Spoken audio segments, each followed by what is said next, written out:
Alors on a eu beaucoup de discussions effectivement, mais pas de décision, hein, puisque je pense on l'avait déjà plus ou moins annoncé au travers de différents médias.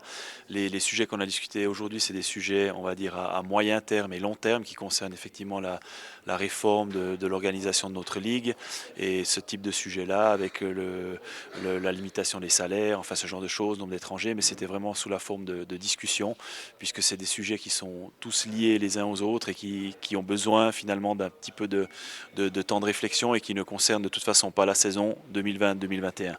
Un des sujets par contre évoqué aujourd'hui, c'était évidemment la reprise. Mais là, on était un petit peu en décalage avec le calendrier du Conseil fédéral qui va communier le 24 juin, donc dans une semaine. Et ben, du coup, on ne peut rien décider avant que le Conseil fédéral se soit exprimé. Alors ben, il y a le scénario A finalement qui est le scénario optimiste qui voudrait ou qui prévoit de commencer la saison comme prévu le 18 septembre avec du public. Donc ça c'est pour l'instant le seul scénario qui est à l'ordre du jour. Et évidemment qu'il y en a d'autres qui ont été étudiés et planifiés notamment au niveau du calendrier. Mais pour l'instant l'objectif pour tout le monde est de commencer selon le plan initial le 18 septembre. Alors je dirais que c'est difficile à dire et ça dépendra toujours évidemment du nombre de matchs, hein. En fin de saison passée, enfin à la fin de la saison passée, au moment où on évoquait éventuellement des playoffs à huis clos, la première réaction des clubs était évidemment de dire que c'était pas possible. Finalement après, on a quand même dû jouer chaque club un match à domicile à huis clos, ce qu'on a réussi à faire.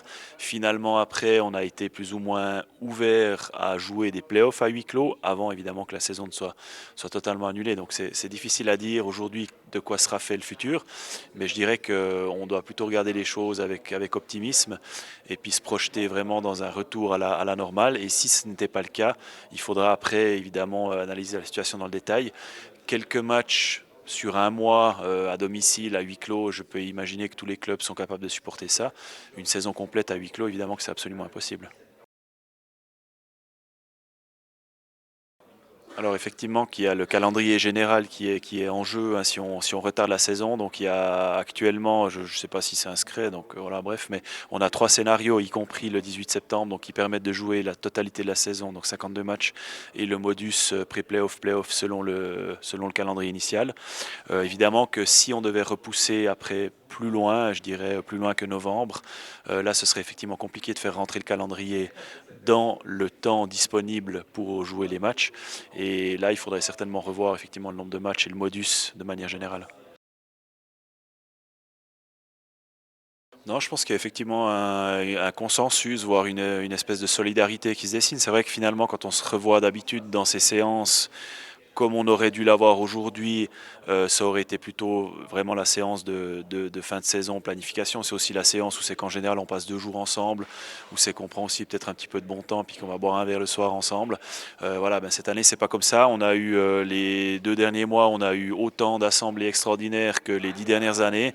Donc voilà, tout le monde est effectivement dans le même bateau et tout le monde est conscient, peut-être d'autant plus dans ces situations difficiles, que finalement ben, tout est lié et que chacun a besoin de l'autre pour exister.